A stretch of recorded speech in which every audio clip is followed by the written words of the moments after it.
إن الحمد لله نحمده ونستعينه ونستغفره ونؤمن به ونتوكل عليه ونعوذ بالله من شرور أنفسنا ومن سيئات أعمالنا من يهده الله فلا مضل له ومن يضلل فلا هادي له وأشهد أن لا إله إلا الله وأشهد أن محمدا عبده ورسوله أما بعد فإن خير الحديث كتاب الله وخير الهدي هدي محمد صلى الله عليه وسلم وشر الأمور محدثاتها وكل محدثة بدعة وكل بدعة ضلالة وكل ضلالة في النار.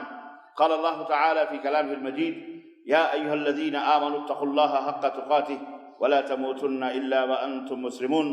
يا أيها الناس اتقوا ربكم الذي خلقكم من نفس واحدة وخلق منها زوجها وبث منهما رجالا كثيرا ونساء واتقوا الله الذي تساءلون به والأرحام إن الله كان عليكم رقيبا. يا أيها الذين آمنوا اتقوا الله وقولوا قولا سديدا يصلح لكم أعمالكم ويغفر لكم ذنوبكم ومن يطع الله ورسوله فقد فاز فوزا عظيما. اللهم صل على محمد وعلى آل محمد كما صليت على إبراهيم وعلى آل إبراهيم إنك حميد مجيد. اللهم بارك على محمد وعلى آل محمد كما باركت على إبراهيم وعلى آل إبراهيم إنك حميد مجيد. تمام قسم کی حمد و ثنا، کبریائی اور بڑائی اس اللہ عز و جل کے لیے لائق و زیبا ہے جس نے ہمیں اور آپ کو پیدا فرمایا، اور بیش بہا درود و سلام اس ذات مبارکہ مطہرہ پر جن کا نام نامی اسم گرامی حمد مجتبی محمد مصطفیٰ صلی اللہ علیہ وسلم. برادران اسلام، نوجوان دوستوں، بزرگوں اور بھائیوں، آج رمضان المبارک کی 25 تاریخ ہے 1442 ہجری، 7 مئی سن 2021 عیسوی کے اس خطبہ جمعہ میں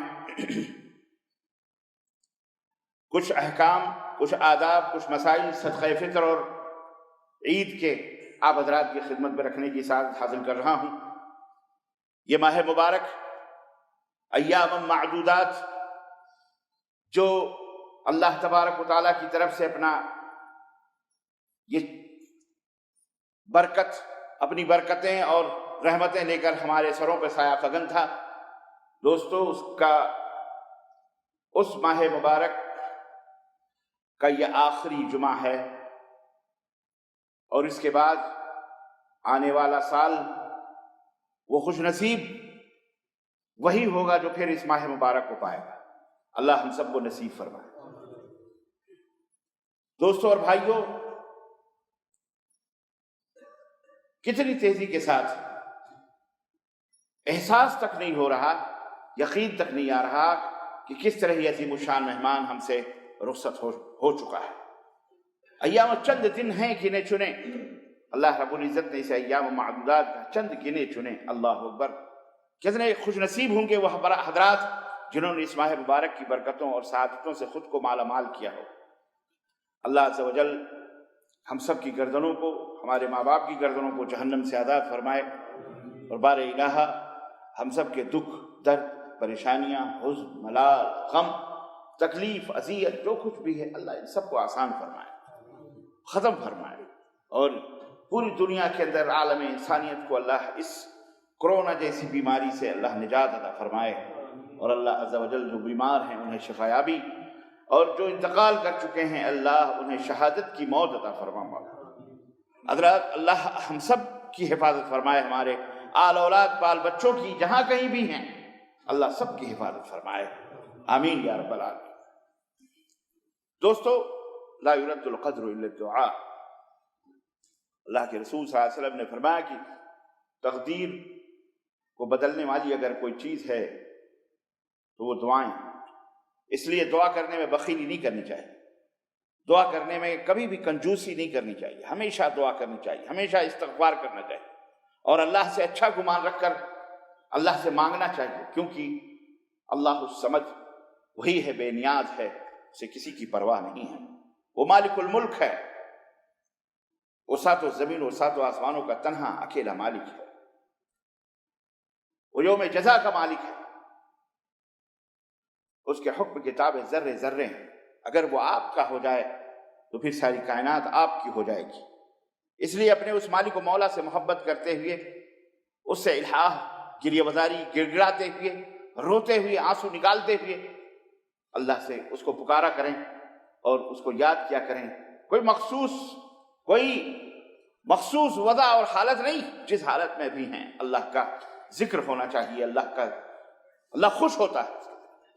بلکہ بندہ جب اللہ رب العزت کو پکارتا ہے تو اللہ تبارک و تعالی فخر کرتا ہے فرشتوں پر، دیکھو میرا بندہ مجھے پکار. وہ جانتا ہے کہ میں اس کا مالک ہوں، وہ جانتا ہے کہ میں اس کا پیدا کرنے والا، اسے مارنے والا، اسے کھلانے والا، روزی دینے والا، جانتا ہے اسے دکھ اور درد کو دور کرنے والا، وہ جانتا ہے میرا بندہ، اس لیے وہ فخر کرتا ہے. تو آپ کی دعاؤں سے جب آپ اسے پکارتے ہو تو وہ فخر کرتا ہے. کتنی بڑی بات ہے اور کتنا خوش نصیب ہے وہ بندہ جس کے اوپر فخر فرمائے. اس لیے اللہ کے فخر کا سبب اگر آپ بننا چاہتے ہیں تو اس کو پکارا کریں، اس کو یاد کیا کریں، صبح و شام، اٹھتے بیٹھتے، رات دن، چلتے پھرتے، ہمیشہ. اللہ ہمیں اس کی توفیق عطا فرمائے. اس رمضان المبارک کے عظیم گھڑیوں میں آپ روزے سے ہیں، اللہ کے حکم کی تابعدار ہیں، اس کے فرما بردار ہیں. ایسے موقع پر اللہ اور بھی دعاؤں کو سنتا ہے، اللہ تبارک و تعالی. اسی لیے رمضان کے مسائل ہی کے بیچ میں اللہ نے فرمایا ادعونی وَإِذَا سَأَلَكَ عِبَادِي عَنِّي فَإِنِّي قَرِيبٌ أُجِيبُ دَعْوَةَ الدَّاعِ إِذَا دَعَانِ. یہ میرے حبیب چونکہ روزے سے ہیں، رمضان کا مہینہ ہے، دعا کریں گے ہی میرے بندے تو ان سے جب وہ آپ سے پوچھیں میرے بارے میں تو ان سے کہہ دو کہ میں ان سے بہت قریب ہوں. جب وہ مجھے پکارتے ہیں تو میں ان کی پکار کو سنتا ہوں. تو ان کو چاہیے کہ وہ پکارے، مجھے میرے اوپر ایمان لائیں، یقین کریں. اللہ کو ہم نے نہیں دیکھا ہے اور بہت ساری چیزیں ہم نہیں دیکھتے، لیکن پھر بھی ہم کو یقین ہے کہ یہ اس کا بنانے والا، اس کا مالک ضرور کوئی نہ کوئی ہے. عزیزان گرامی، اسی مناسبت سے آج کا یہ خطبہ صدقۃ الفطر، اس کی حکمت اور اسی طرح سے کتنی نکالی جائے، کس کو دی جائے، کب نکالی جائے، اس کے احکام اور اس کے آداب اور عید کے آداب، اس کی سنتیں، اس کے مستحبات آپ حضرات کی خدمت میں بیان کرنے کے لیے، چونکہ اس کے بعد اب کوئی جمعہ آنے والا نہیں ہے، یا عید ہی آئے گی انشاءاللہ تبارک تعالیٰ. عید ایک عبادت ہے، عید کوئی تیوہار نہیں ہے جس کو آپ سوچتے ہیں یا لوگ کہتے ہیں. یہ کوئی غیر مذہبوں، غیر دھرموں کی طرح کوئی تیوہار نہیں ہے کہ ناچ گانے بھنگڑے اور یہ وہ کیے جائیں، نہیں، بلکہ عید ایک عبادت ہے. لِتُكْمِلُوا الْعِدَّةَ وَلِتُكَبِّرُوا اللَّهَ عَلَى مَا هَدَاكُمْ. عید اس لیے آتی ہے تاکہ اللہ کا کلمہ بلند ہو، اس خوشی میں اور اس مسرت میں کہ رب نے ہمیں یہ پورے مہینے روزے رکھنے کا، اپنی فرمانبرداری کرنے کی توفیق عطا فرمائی. اس خوشی میں اللہ کا کلمہ بلند ہو. جب بندہ خوش ہوتا ہے تو کیا کہتا ہے؟ اللہ اکبر. کیا کہتا ہے؟ اللہ اکبر. نبی کریم صلی اللہ علیہ وسلم کے دربار میں بھی جب خوشی ہوتی تھی تو اللہ اکبر لوگ کہا کرتے تھے. اللہ ہی سب سے بڑا ہے. غرور نہ آئے دل میں، خوش ہو گئے، بہت زیادہ نخرے ہو گئے، بہت زیادہ تکبر آ گیا، گھمنڈ آ گیا، اس لیے زبان سے نکلنا چاہیے اللہ اکبر، اللہ ہی سب سے بڑا ہے، کوئی اس سے بڑا نہیں. یہ مومن کی شان ہے، یہ اس کی پہچان ہے، یہ اس کا ایمان ہے. تو لِتُكَبِّرُوا اللَّهَ عَلَى مَا هَدَاكُمْ، اللہ کی بڑائی بیان کرو کیونکہ اللہ نے تمہیں ہدایت عطا فرمائی. خوش نصیب ہو. اور اگر خوش نصیبی سمجھ میں نہ آئے تو اپنے ہی دائیں بائیں آگے پیچھے لوگوں کو دیکھو کہ کس طرح سے ذلیل ہیں، کس طرح سے رسوا ہیں. ان کی زندگی کا کوئی ہدف نہیں. حیوانات اولئک کالانعام بل هم اضل. اللہ نے فرمایا یہ جانور ہیں بلکہ جانوروں سے بھی بدتر ہے. جانوروں کی گندگیاں کھاتے ہیں، جانوروں کے پیشاب پیتے ہیں. سوچو کتنا شرف اور کتنی سعادت اللہ رب العزت نے آپ کو بخشی. سمجھ میں بات آئی؟ اس لیے اپنے آپ کو کبھی حقیر نہ سمجھا کرو. بہت سارے لوگ آپ کو ذلیل کرنے کے لیے، آپ کو رسوا کرنے کے لیے، آپ کے ہمتوں کو پست کرنے کے لیے، آپ کو توڑنے کے لیے، آپ کو نیچا دکھانے کے لیے عجیب و غریب باتیں بیان کر کے، ہر ایک کے منہ میں زبان ہے، ہر ایک کے ہاتھ میں موبائل ہے، سوشل میڈیا ہے، سب کچھ ہے، جو چاہتے ہیں بکتے ہیں. مسلمان ان سب چیزوں کی پرواہ نہیں کرتا. مسلمان یہ دیکھتا ہے کہ ہم کس کے غلام ہیں، ہمارا مالک کون ہے. اس کا مالک تو بے جان جانور، بے جان اینٹ اور پتھر اور نہ جانے کس سامنے یہ احمق اپنے سروں کو ٹیکتا ہے، اپنے ہاتھوں سے اپنے خداؤں کو بنا کر انہی کو چومتا چاٹتا، نظر اور نظرانے پیش کرتا ہے، اور جب مقصد پورا ہو جاتا ہے تو انہی کو لے جا کے گٹر میں اور نالیوں میں اور تالابوں میں اور گڈھوں میں لے جا کر کے ان کو پھینک دیتا ہے. لیکن آپ جس مالک کے غلام ہیں وہ مالک سب سے اوپر ہے، بلند ہے، بالا ہے، وہی سب سے بڑا ہے۔ تو شکر ادا کرو کہ اللہ نے ہدایت عطا فرمائی، ہمیں حیوانوں اور جانوروں کی طرح زندگی گزارنے کا وہ نہیں دیا۔ میرے عزیزوں، میرے دوستوں، اب وقت آیا ہوا ہے کہ آپ اپنے روزوں کو چند دنوں کے بعد آپ اس سے فارغ ہوں گے، لیکن رمضان کے مہینے سے فارغ ہوں گے، روزوں سے کبھی فارغ نہیں ہونا ہے۔ روزے تو اسلام نے یہ کہہ کر کے اللہ کے رسول صلی اللہ علیہ وسلم نے اپنی امت کو شوق دلایا ہے کہ ایک روزہ، صرف ایک روزہ اگر آپ اللہ کی رضا کے لیے رکھ لیتے ہیں تو اللہ تبارک و تعالی 70 برس کی دوری پر آپ کے چہرے کو جہنم سے دور فرما دیتا ہے۔ ایک روزہ، یہ کوئی رمضان کے لیے خاص نہیں ہے، رمضان کے لیے تو مخصوص باتیں ہیں، رمضان کے لیے تو مخصوص چیزیں ہیں، جس میں ایک روزے کا ثواب 10 گنے سے لے کر 700 روزے کا تو ثواب کی کوئی حد ہی نہیں۔ رمضان میں تمام نیک اعمال کا ثواب 10 گنے سے لے کر 700 گنا اللہ عطا فرماتا ہے۔ یہ رمضان کی برکت تھی کہ جس میں اگر آپ 2 رکعت نفل پڑھتے ہیں تو اس کا ثواب فرض کے برابر اللہ عطا فرماتا ہے۔ یہ مہینہ خاص ہے، یہ خاص اس کے لیے۔ اور روزہ تو اللہ تعالیٰ نے فرمایا کہ الصوم لی وانا اجزی بہ، روزے کا کوئی حساب و کتاب اجر و ثواب کا متعین نہیں ہے، بلکہ اللہ نے فرمایا الصوم لی وانا اجزی بہ، روزہ تو صرف میرے لیے بندے نے رکھا ہے اور اس کا بدلہ تو میں ہی دوں گا کہ اس نے کیسے روزے کو رکھا، لوگوں کو دکھا کے رکھا ہے یا رکھا بھی ہے یا نہیں بھی رکھا ہے، کس کو معلوم؟ یہ تو صرف اللہ کو معلوم۔ سمجھ میں بات آئی میرے عزیزوں؟ اس لیے یہ رمضان کا مہینہ، اب اس میں بحیثیت انسان آدمی سے لغزشات ہو جاتی ہیں، زبان سے کچھ نکل جاتی ہے۔ سال کے 11 مہینے نہ جانے کیا کیا بکتا ہے، تو ایک مہینے میں اتنی جلدی زبان پہ کنٹرول نہیں ہو پاتا ہے، تو کچھ نہ کچھ مغلظات، کچھ نہ کچھ بےہودہ باتیں، واہیات، کچھ نہ کچھ چیزیں نکل جاتی ہیں۔ اور سماج اور معاشرے میں غریب اور مسکین بھی ہیں، ان کا بھی خاص طور سے اسلام نے خیال رکھا ہے۔ اس لیے اتنی عظیم عبادت سے نکلنے کے بعد اللہ کے رسول صلی اللہ علیہ وسلم نے فرمایا، حضرت عبداللہ ابن عباس اس حدیث کے راوی ہیں، کہتے ہیں زکوٰۃ الفطر طہرۃ للصائم من اللغو والرفث وطعمۃ للمساکین من اداها قبل الصلاة فهي زکاة مقبولة ومن اداها بعد الصلاة فهي صدقة من الصدقات، رواہ ابو داؤد۔ نبی کریم صلی اللہ علیہ وسلم نے فرمایا یہ جو زکوٰۃ فطر ہے، اللہ نے تمہارے اوپر زکوٰۃ کو فرض کیا ہے۔ زکوٰۃ جو سال میں ایک دفعہ نکالی جاتی ہے تمہارے مالوں میں سے، جو مالک نصاب ہوتا ہے، اور یہ زکوٰۃ فطر میں نے فرض کیا ہے،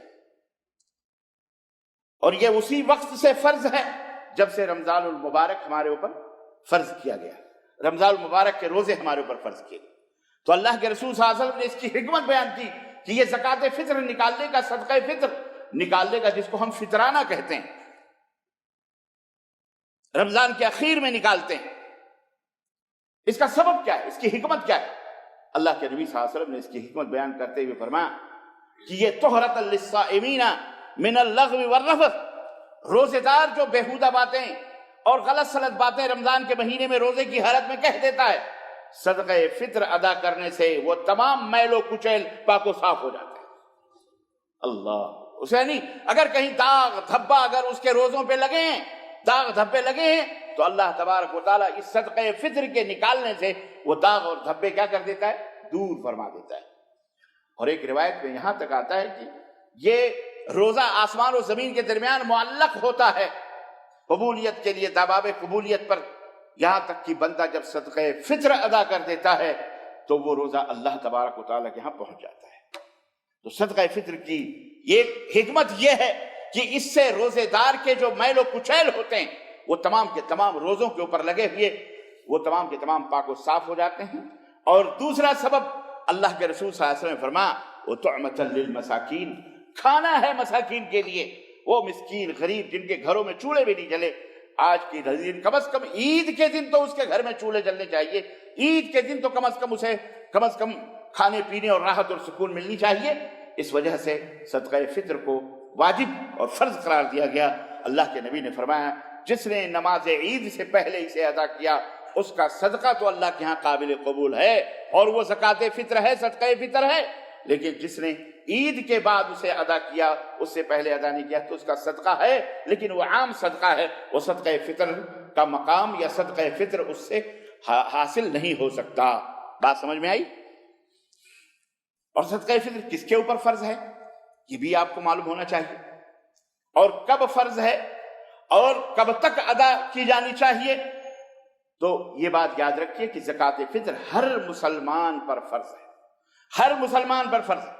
عبداللہ ابن عمر رضی اللہ تعالیٰ عنہ کی روایت کہتے ہیں کہ فرض رسول اللہ صلی اللہ علیہ وسلم زکوٰۃ الفطر صاعا من تمر او صاعا من شعیر علی العبد والحر والذکر والانثى والصغیر والکبیر من المسلمین وامر بها ان تؤدى قبل خروج الناس الى الصلاة، رواہ البخاری ومسلم۔ کہ رسول اللہ صلی اللہ علیہ وسلم نے ایک سا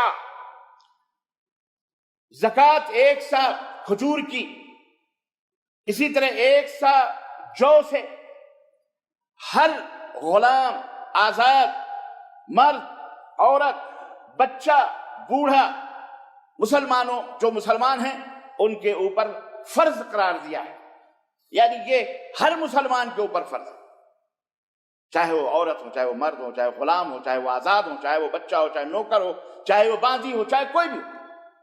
یہاں تک کہ اگر چاند رات کو مغرب کے وقت ایک آدمی کا انتقال ہوا اور وہیں سے شوال کی تاریخ شروع ہو جاتی ہے، تو اس مرے ہوئے آدمی کی طرف سے بھی زکوٰۃ فطر نکالنا واجب ہے۔ بچہ پیدا ہوا اس کے اوپر بھی، بعض اہل علم یہ بھی کہتے ہیں کہ پیدا بھی نہیں ہوا، پیٹ میں ہے، پھر بھی مستحب ہے کہ اس کی طرف سے بھی زکوٰۃ فطر نکال دی جائے، کنجوسی اور بخیلی نہ کی جائے۔ تو اللہ کے رسول صلی اللہ علیہ وسلم نے سب کے اوپر فرض کیا ہے، اور فرمایا، حضرت عبداللہ ابن عمر فرماتے ہیں کہ اللہ کے نبی نے فرمایا کہ اسے نماز عید کے ادا کرنے سے پہلے، اس کی طرف نکلنے سے پہلے اس کو فوری طور پر ادا کر دیا جائے۔ یہ روایت صحیح بخاری اور صحیح مسلم کی۔ کب سے شروع ہوتی ہے صدقہ فطر، زکوٰۃ فطر نکالنا مستحب کب سے ہے؟ تو شوال کی جو پہلی اذان مغرب ہوتی ہے، چاند رات کو چاند نکلا تو مغرب کی نماز آپ جو پہلی مغرب ہوتی ہے اس کی، عید کی اس وقت سے لے کر عید کی نماز میں داخل ہونے تک، اور اس سب سے افضل وقت وہی ہے کہ آپ شوال میں فجر کے وقت کے بعد صدقہ فطر نکالیں، نماز شروع ہونے تک ہے، اور عید کی نماز کے بعد زکوٰۃ فطر یہ ادا نہیں ہوگی بلکہ یہ عام صدقہ کہلائی جائے گی، جیسا کہ ابھی ہم نے حدیث کے ذریعے سے آپ کو بتلایا۔ یہ مسئلہ ہے، یہ حکم ہے، یہ اللہ کی، یہ مستحب ہے۔ اسی طرح سے صحابہ کرام رضوان اللہ علیہ مجمعین کہتے ہیں کہ ہم اللہ کے نبی صلی اللہ علیہ وسلم کے زمانے میں بھی اور خلفائے راشدین کے بھی زمانے میں، سب میں ہم زکوٰۃ فطر، حکم تو یہی ہے کہ عید سے پہلے اس کا ٹائم شروع ہوتا ہے مغرب سے، لیکن ہم 2-3 دن پہلے بھی زکوٰۃ نکال دیا کرتے تھے تاکہ مستحقین تک آرام سے وہ تمام سب چیزیں جو ہم نے نکالی ہیں وہ پہنچا دی جائیں۔ تو اس سے پتہ چلتا ہے کہ صدقہ فطر رمضان المبارک میں عید کے دن بھی نکالنا جائز ہے، عید کے دن نہیں بلکہ عید کی نماز سے پہلے نکالنا جائز ہے، اسی طرح مغرب کے بعد بھی نکالنا جائز ہے، پہلی شوال داخل ہوتے ہی مغرب کا جو پہلی اذان ہوتی ہے، اور اسی طرح سے 2-4 دن پہلے بھی صدقہ فطر نکالنا جائز ہے۔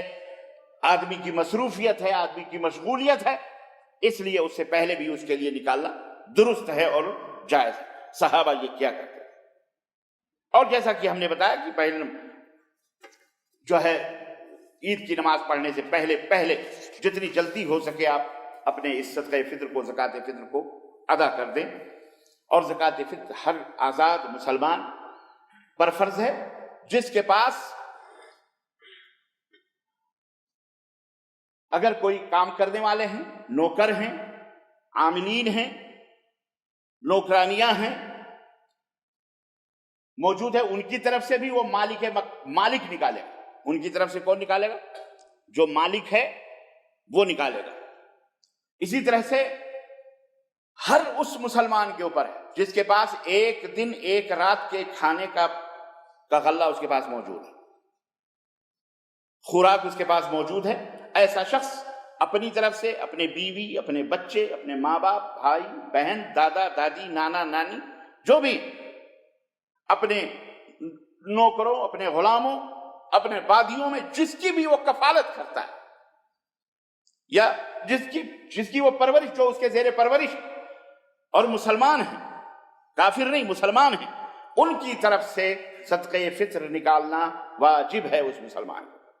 عبداللہ ابن عمر رضی اللہ تعالیٰ عنہ کی روایت، کہتے ہیں ابن عمر قال امر رسول اللہ صلی اللہ علیہ وسلم صدقہ الفطر یعنی الصغیر والکبیر والحر والعبد ممن یمونون، کہ رسول اللہ صلی اللہ علیہ وسلم نے ہر چھوٹے بڑے غلام، نوکر، چاکر، آزاد کی طرف سے جو مسلمان ہیں صدقہ فطر ادا کرنے کا حکم دیا ہے، اور فرمایا کہ جن کے تم ذمہ دار ہو، جن کے تم ذمہ دار ہو، ان کی طرف سے بھی تمہیں ہی صدقہ فطر ادا کرنا ہے۔ سنن دارقطنی کی یہ روایت ہے۔ زکوٰۃ فطر کن چیزوں کی صورت میں ادا ہوگی؟ کن چیزوں کی صورت میں ادا ہوگی؟ عن ابی سعید الخدری رضی اللہ تعالیٰ عنہ، حضرت ابو سعید خدری رضی اللہ تعالیٰ عنہ سے مروی ہے، کہتے ہیں کہ کننا نخرج زکوٰۃ الفطر صاعا من طعام او صاعا من شعیر او صاعا من تمر او صاعا من عقط او صاعا من زبیب، رواہ البخاری و مسلم، کہ ہم نبی صلی اللہ علیہ وسلم کے زمانے میں صدقہ فطر ایک سا کھانا ایک سا یا ایک سا کھجور یا ایک سا جو یا ایک سا عقط کہتے ہیں سوکھے ہوئے بغیر ملائی نکالے ہوئے سوکھے ہوئے دودھ کو عقط کہتے ہیں، ایک سا عقط اور ایک سا سوکھے میوے جیسے زبیب وغیرہ ہے، زبیب کو کیا کہتے ہیں؟ زبیب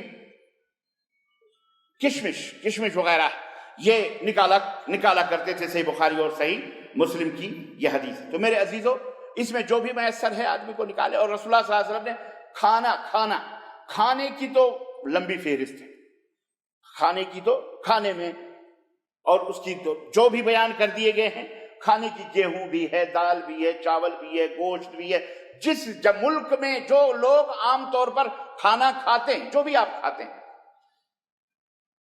اس لیے عام ہے، یہ عام اس میں سے نکالا کرتے تھے، اور کھجور وغیرہ جیسا کہ ہر ملک میں یہ تمام سب چیزیں ہیں، تو اس میں کسی ایک میں زکوٰۃ فطر نکالنا چاہیے۔ اور اگر کوئی مسلمان ایسی جگہ رہتا ہے جہاں ان میں سے جیسے کھجور کھانا نہیں ہے، کشمش کھانا نہیں ہے، اور بہت ساری چیزیں جو ہیں وہ کھانے میں نہیں شامل ہیں، تو پھر ان کے ملکوں کے اندر جن چیزوں کو کھانا کہا جاتا ہے اور لوگ عام طور پر پاتے ہیں اور کھاتے ہیں، تو ان میں سے وہ زکوٰۃ فطر یا صدقہ فطر اس کے لیے نکالنا جائز ہے، کیونکہ حدیث میں پہلی چیز جو ذکر ہوئی ہے وہ الطعام ہے، طعام، کھانا، لہذا باقی چاروں چیزیں جو ہیں وہ جہاں جیسا جو کرتے ہیں ویسا نکال سکتے ہیں۔ اب ایک سوال یہ پیدا ہوتا ہے کہ یہ ساع کیا ہے، اس کی مقدار کیا ہوگی؟ تو جیسا کہ آپ نے سنا حدیث میں، ایک ساع، مدنی ساع، مدینہ منورہ کی ساع جو ایک ماپ ہوتا تھا، اس کو ساع کہتے ہیں عربوں میں، وہ ہمارے یہاں اب موجودہ دور میں تقریباً وہ 2.25 کلو یا 2.5 کلو، 3 کلو سمجھیے، 3.25 کلو تک، بعض لوگ کہتے ہیں 3.25، بعض لوگ کہتے ہیں نہیں، ویسے مدینے کا جو سا ہے وہ 2.5 کلو تک، تقریباً 2 کلو 600 گرام، کچھ لوگ 200-500 گرام یا 57 گرام ہے، چلو 2.5-3 ہی کلو رکھ لو، غلہ ہوتا ہے، یہ نکالا جائے گا، ٹھیک ہے، 3.25 کلو یا 1.25 کلو، 3.25 کلو۔ اب یہاں ایک سوال، یہ نکالنا نبی کریم صلی اللہ علیہ وسلم کی سنت ہے، صحابہ کی سنت ہے، اور یہ نکالا کیا کرتے تھے اللہ کے رسول صلی اللہ علیہ وسلم کے۔ اب ایک سوال یہ پیدا ہوتا ہے کہ جناب ہم پیسے نکالیں، ہمارے پاس کہاں ہم جائیں گے غلے ولے ڈھونڈیں تلاش کرنے، پیسے نکال دیتے ہیں اور مستحقین تک اسے پہنچا دیا جائے، تو یقیناً اس سلسلے میں آپ کو صریح طور پر اہل علم یہاں مشائخ بھی مملکہ کے اور قرآن و سنت کے جانکار علماء یہ اختلاف کرتے ہیں، لیکن اس میں واضح اور راجح مسئلہ یہی ہے کہ نبی کریم صلی اللہ علیہ وسلم کے زمانے میں دینار بھی تھے، دراہم بھی تھے، لیکن آپ صلی اللہ علیہ وسلم نے اس کی کوئی مقدار بیان نہیں فرمائی کہ تم اتنے دینار نکال دو، اتنے درہم نکال دو، جبکہ موجود تھے، لیکن آپ نے غلوں کو نصاب بنایا ہے زکوٰۃ فطر میں۔ اس لیے اہل علم کہتے ہیں راجح یہی ہے کہ آپ غلہ نکالیں، پیسہ زکوٰۃ کے اندر نہ نکالیں۔ پیسہ نکالنا جائز اور درست نہیں ہے، ٹھیک ہے۔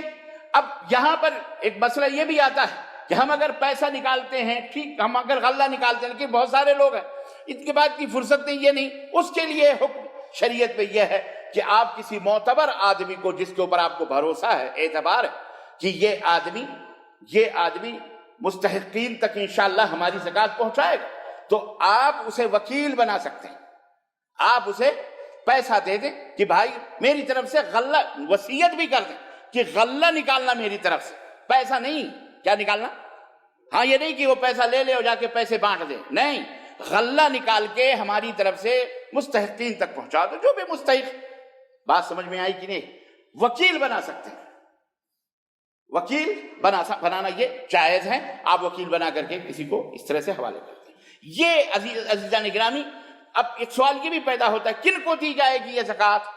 تو ظاہر ہے زکوٰۃ کے غلے انہی کو دیے جائیں گے جو زکوٰۃ فطر کے، جن کو آپ زکوٰۃ دیتے ہیں، جو 8 مصاریف ہیں، مسکین ہیں، محتاج ہیں، اور زکوٰۃ وصولنے والے ہیں، عاملین علیہ ہیں، فی سبیل اللہ، جو بھی ہے، وہ 8 مصاریف قرآن کے اندر جن کو زکوٰۃ دی جاتی ہے، انہی کو زکوٰۃ فطر بھی دے سکتے ہیں، جو مستحقین ہیں، وہ آپ کوئی بھی۔ زکوٰۃ فطر کہاں دی جائے، کیسے، کہاں دی جائے گی؟ اس سوال بعض لوگ کرتے ہیں کہ جناب، بعض لوگ کہتے ہیں جی ہم اپنے ملک میں وہاں نکلوا دیتے ہیں، بعض لوگ کہتے ہیں جی ہم وہاں، جہاں آپ ہیں وہاں زکوٰۃ نکالیں۔ بات سمجھ میں آئی؟ جہاں آپ نے روزہ رکھا ہے وہاں آپ نکالیں، یہ نہیں کہ آپ نے وہاں نکالا یہاں نکالا۔ فتویٰ اہل علم کا مسئلہ یہی، جہاں آپ رہتے ہیں وہاں آپ زکوٰۃ نکالیں، جہاں جو رہتا ہے وہاں کا وہ حق ہے، وہاں کے لوگ وہاں نکالیں گے، آپ اس کے وہ نہیں ہیں۔ تو یہ زکوٰۃ فطر کے چند مسائل تھے جو میں نے آپ حضرات کی خدمت میں رکھے ہیں۔ اللہ تعالی ہم سب کو زکوٰۃ نکالنے کی توفیق عطا فرمائے۔ انشاءاللہ تعالی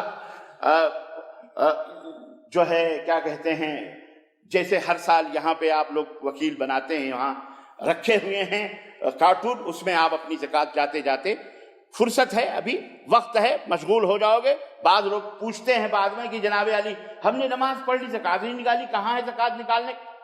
ایسی تو یہ پہلے سے یاد دہانی کروا دی جا رہی تاکہ فارغ ہو جاؤ۔ یہ تو دینا ہی دینا ہے، یہ آپ کو تو ادا ہی ادا کرنا ہے، یہ حکم ہے۔ اس میں بخیلی کنجوسی نہ کرو، ورنہ روزے بھی آپ کے ویسے رہیں گے، ٹھیک ہے؟ تو اس کو نکالیں آپ۔ عید مسلمانوں کا خوشیوں اور مسرت کا، عبادتوں کا دن ہے، مگر اس خوشی کے موقع پر اسلام نے مسلمانوں کو کچھ آداب بتائیں، کچھ احکام بتائیں۔ آنے والی ہے عید، اس سے پہلے ہم آپ کو معلومات دینا چاہتے ہیں تاکہ سنت کے مطابق آپ کی عید گزرے، عید کے ایام گزرے۔ سب سے پہلی بات تو یہ ہے کہ عید کا چاند دیکھتے ہی اللہ کا شکر ادا کریں، اللہ کی تکبیر بلند کریں، اللہ کی بڑائی بلند کریں، اللہ کی حمد و ثنا کریں۔ رمضان المبارک کے بہترین اختتام پر تراویح سے فارغ ہونے کے بعد، دل و دماغ کو اللہ کے قرآن سے منور و مجلہ کر لینے کے بعد، مکمل طریقے سے اللہ کا شکر ادا کیے، دانستہ یا نادانستہ طور پر، جان بوجھ کر یا انجانے میں جو غلطیاں اور جو خطائیں ہوئی ہیں، اللہ کی مغفرت اور اللہ کی معافی اس کے اوپر طلب کی جائے۔ اللہ تعالی ہمارے عمل کو اللہ شرف قبولیت عطا فرمائے اور اللہ تعالی ہم سب کے اعمال کو قبول فرمائے۔ اس کے نمبر 2 تکبیر، لا الہ الا اللہ۔ جب چاند نکلے، چاند نکلنے کے بعد سے لے کر تکبیرات بلند ہونی چاہیے، اللہ اکبر، اللہ اکبر، لا الہ الا اللہ، واللہ اکبر، اللہ اکبر، وللہ الحمد۔ یہ تکبیرات آپ گھروں میں، گلیوں میں، کام کرتے وقت، کوچوں میں اللہ کی تکبیرات بلند کرتے رہیں، اجتماعی طور پر نہیں لیکن انفرادی طور پر۔ اسی طرح سے جیسا کہ ابھی میں نے بتایا کہ ہر امیر، غریب، عاقل، بالغ، آزاد، غلام، سب کے اوپر صدقہ فطر واجب ہے، تو اس کی فکر کریں کہ ہم جلد سے جلد صدقہ فطر ادا کر دیں۔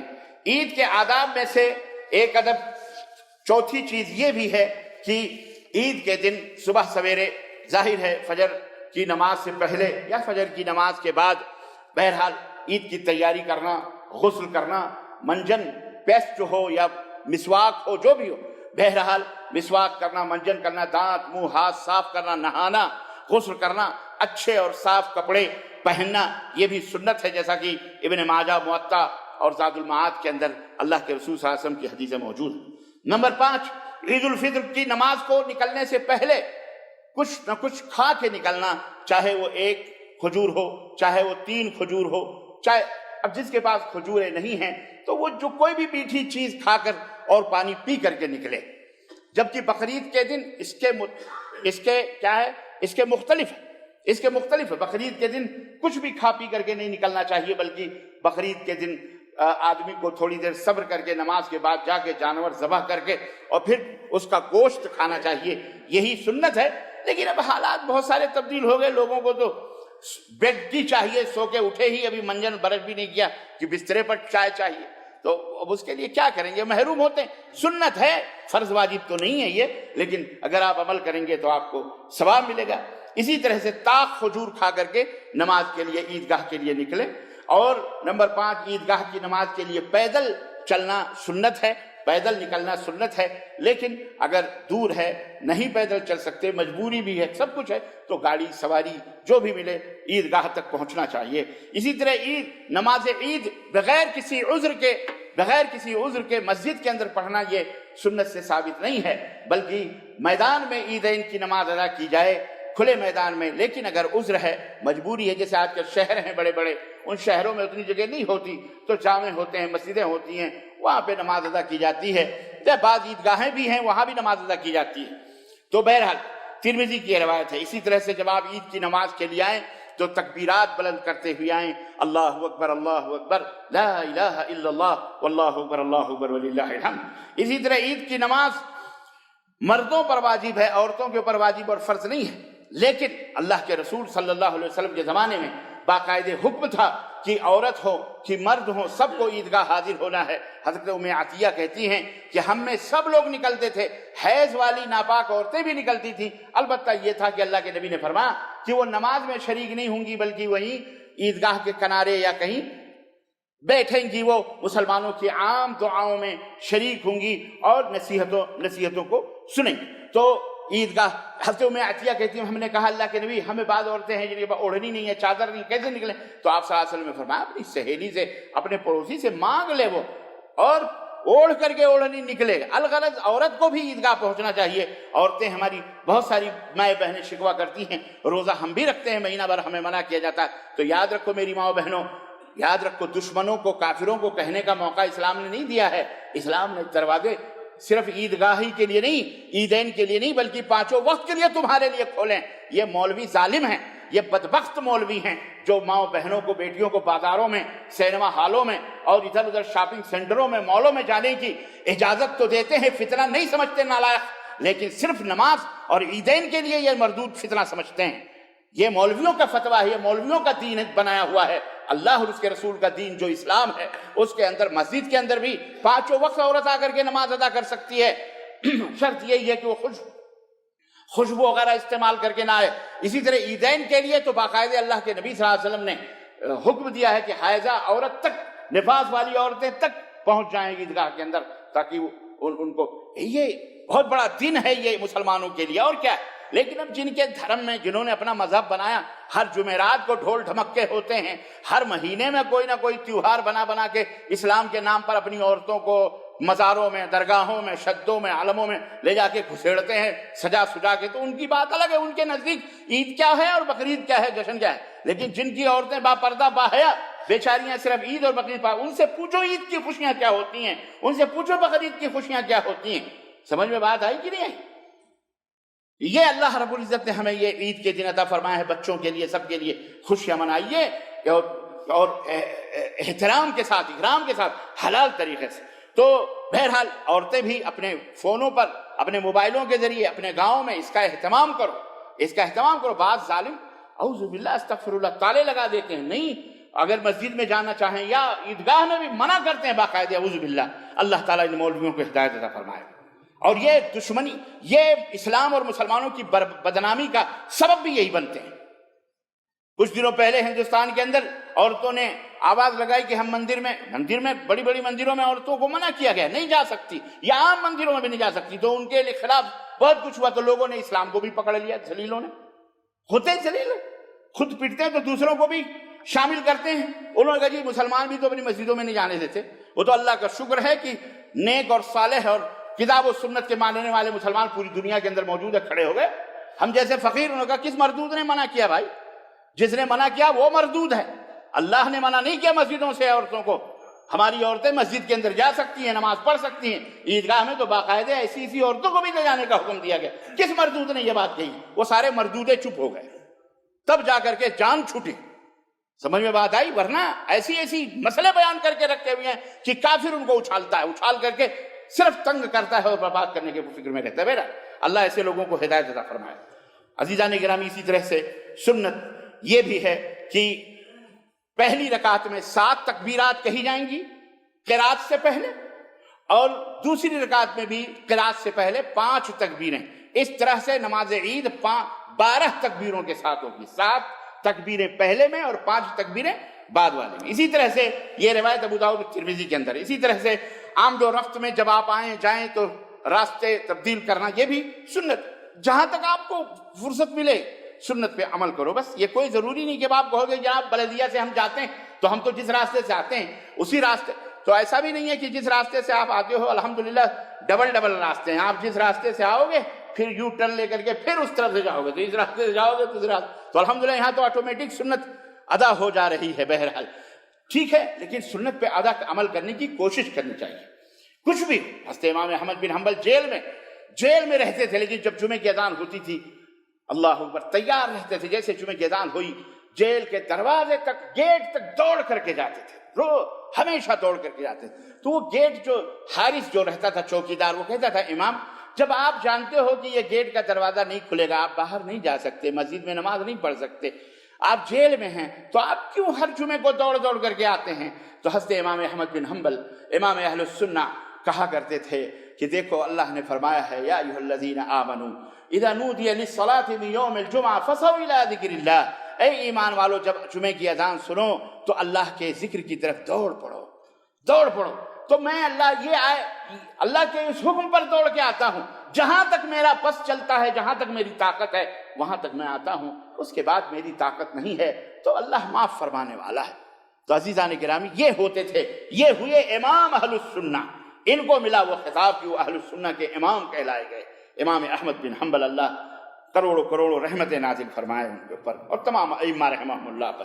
اسی طرح سے عید کی نماز عیدگاہ ہی کے اندر، جیسا کہ میں نے بتایا خلفائے راشدین کا سب کا یہی عمل رہا ہے۔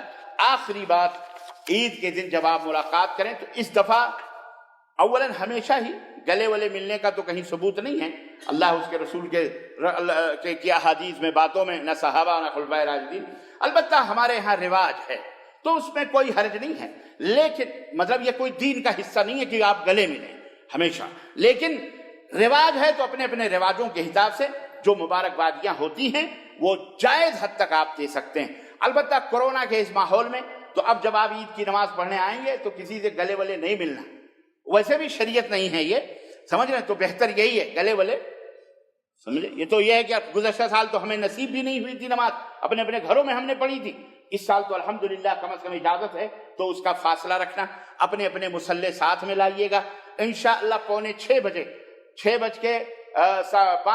5:30 بجے اشراق ہے، 15 منٹ، اور اس عید میں تھوڑی تاخیر بھی جائز ہے کیونکہ زکوٰۃ فطر وغیرہ لوگوں کا مسئلہ رہتا ہے، اور جو زکوٰۃ فطر ضرور نکال کے آنا، سمجھ رہے ہیں؟ یہ نہیں کہ یہاں آنے کے بعد کہو کہ بھئی ہم نے زکوٰۃ نکالی نہیں، یہ ہم حجت قائم کیے دیتے ہیں، اور ابھی بھی یہاں بھی الحمدللہ ڈبے رکھے ہوئے ہیں، آپ کو جن کو نکالنا انشاءاللہ آپ کی طرف سے غلہ نکال دیا جائے گا، ان ڈبوں میں 20 ریال کے حساب سے کم سے کم، زیادہ سے زیادہ تو آپ کی مرضی ہے آپ بھی اپنے یہاں پہ نکال کر کے رکھ دیں، ٹھیک ہے، فارغ ہو جائیں، تاکہ امام ابو حنیفہ رحمۃ اللہ علیہ اور بعض ائمہ تو یہ بھی کہتے ہیں کہ جیسے ہی روزہ شروع ہو تیسے ہی زکوٰۃ فطر نکال دو، کیونکہ تاکہ غریبوں مسکینوں کا فائدہ ہو جائے. لیکن بہرحال ہم وہ تو نہیں کہتے. دیگر امام احمد بن حنبل اور دیگر ائمہ کے ہاں یہ ہے کہ 2-3 دن 4 دن پہلے بھی نکالنا جائز ہے، جیسا کہ صحابہ کرام نکالا کرتے تھے. تو آپ کی آسانی کے لیے یہ چیز کی گئی ہے. تو آپ لوگ جب جانا تو نکالتے ہوئے نکل جانا تاکہ فارغ ہو جائیں، فرصت ہو جائے. انشاءاللہ تعالیٰ آپ کی طرف سے وہ زکوٰۃ فطر غلے کی شکل میں نکال دی جائے گی اور مستحقین تک انشاءاللہ پہنچا دی جائے گی انشاءاللہ تعالیٰ. ٹھیک ہے. تو اللہ تعالیٰ یہ آخری بات. تو ملنے کی جہاں تک بات ہے، جیسا کہ میں نے بتایا کہ سب لوگ گلے والے نہیں ملنا، اپنے اپنے مسلح ساتھ لانا، سویرے آنا، اور اس طرح سے انشاءاللہ مختصر نماز ہوگی اور مختصر خطبہ. اللہ خیر صلی اللہ الحمدللہ. اور صحابہ کرام کا طریقہ یہ تھا کہ جب وہ ملتے تھے تو کہتے تقبل اللہ منا ومنکم. کیا کہتے تھے؟ تقبل اللہ، یعنی ملتے تھے السلام علیکم وعلیکم السلام، تقبل اللہ منا ومنکم، یا تقبل اللہ صالح اعمالنا. یہ ہوتی تھی مبارک. عید مبارک جیسے ہمارے ہاں اردو میں کہتے ہیں بھئی عید مبارک، تو کہتے ہیں بھئی خیر مبارک ہے نا. تو یہ جائز ہے، یہ جائز ہے، یہ کوئی قباحت کی بات. تو یہ ہے مسلمانوں کی خوشیوں کا جو ہے ایک. تو یہ چند مسائل صدقہ فطر اور آداب عید کے تعلق سے میں نے آپ حضرات کی خدمت میں رکھے ہیں. اللہ عز و جل سے دعا ہے کہ اللہ تعالی ہمیں اور آپ کو کہنے اور سننے سے زیادہ عمل کرنے کی توفیق عطا فرمائے. نماز عید انشاءاللہ تبارک و تعالی 5:45 پہ انشاءاللہ تعالی، ٹھیک ہے، 5:45 پہ جماعت کھڑی ہو جائے گی. اور عورتوں کے لیے اسی مسجد کے اندر جن کے پاس ہیں اہل و عیال وہ لے آئیں. یہاں مسجد کے اندر جیسے سابقہ روایات کی طرح یہاں پڑھتی تھیں عورتیں، ہم لوگ گراؤنڈ میں حالات دیکھ کر کے انشاءاللہ بارش وارش نہیں ہوئی تو وہاں نماز ادا کریں گے. تو وقت پر آپ لوگ آ جائیں. اللہ اور ڈسٹینس اور فاصلہ رکھیں، ماسک وغیرہ یہ اپنے ناکوں پر لگا کے آئیں، کسی کو گلے ولے نہ ملیں.